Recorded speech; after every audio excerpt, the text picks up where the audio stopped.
Hello guys, what is up? So I'm here to tell you how to install Jupyter Notebook. So it's so easy. You go to command prompt, which I'm on right now, and you just type pip install Jupyter Notebook and enter. And that's it. I have it installed. It's gonna say requires met, but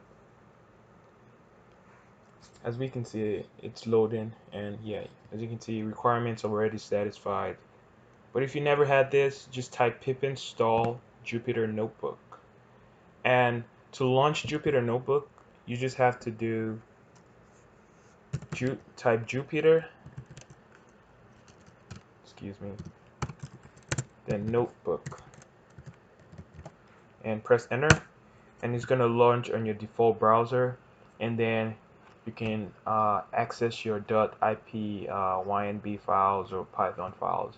It's really amazing, and yeah, definitely something I would advise any Python student or any data science or machine learning students to do. All right. Thank you very much, and I'll come back with another tutorial.